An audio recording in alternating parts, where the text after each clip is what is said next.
Fragment 3.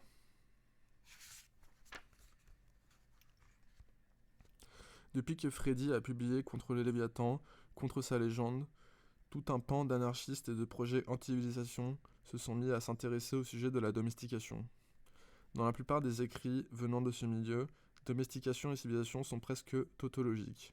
La civilisation est comprise comme étant la toile de pouvoir entre les institutions, les idéologies et les appareils physiques qui accomplissent la domestication et le contrôle, alors que la dédomestication est comprise comme le processus par lequel les êtres vivants sont piégés dans le réseau qu'est la civilisation. Cette tautologie est instructive car elle montre l'existence autonome d'un monstre qui a pour seul objectif sa propre perpétuation, en y apportant toute vie à l'intérieur.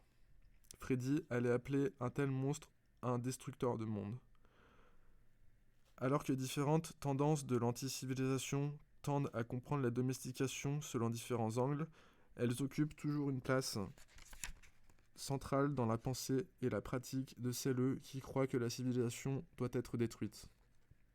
Les écrivains et écrivaines anti-civilisation contemporains et contemporaines, la plupart anonymes ou écrivant sous pseudonyme, ont élaboré une critique de la domestication dans la vie quotidienne, attaquant les innombrables petites opérations qui servent de la domestication de la vie. La domestication est le process que la civilisation utilise pour endoctriner et contrôler la vie selon sa logique. Ces mécanismes de subordination éprouvés incluent l'approvisionnement, l'élevage, la modification génétique, le dressage, la mise en cage, l'intimidation, la contrainte, l'extorsion, la promesse, le gouvernement, l'esclavage, la terreur, le meurtre. La liste continue jusqu'à inclure presque toute interaction sociale civilisée. Leurs mouvements et leurs effets peuvent être étudiés et sentis dans toute la société, imposés à travers plusieurs institutions, rituels et coutumes. D'autres ont voué leurs explorations aux conditions et événements qui ont mené l'établissement de l'agriculture et de la pensée symbolique il y a 10 000 ans. Essayent de forcer le passé lointain à livrer ses secrets.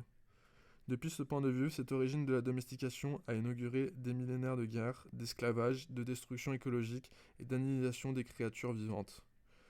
Toutes ces élaborations sont utiles en ce qu'elles expliquent que la domestication signifie dans ces circonstances et des phénomènes variés, mais il est toujours rare de parvenir à trouver une définition concise et opérante de ce que cela signifie dans sa globalité.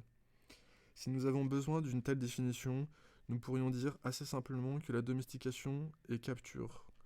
Plutôt, c'est la capture des êtres vivants pour une chose morte, et l'intégration de ces êtres dans tous les rôles et les institutions que comprend la chose morte. En outre, il s'agit de toutes les pratiques qui forcent ces êtres à accéder spirituellement à leur capture. Et enfin, c'est le discours et l'idéologie qui justifient cette capture. Cette capture est sans fin, et la chose morte peut continuer son règne immoral si elle continue à intégrer de nouveaux êtres vivants et marchandises en elle-même.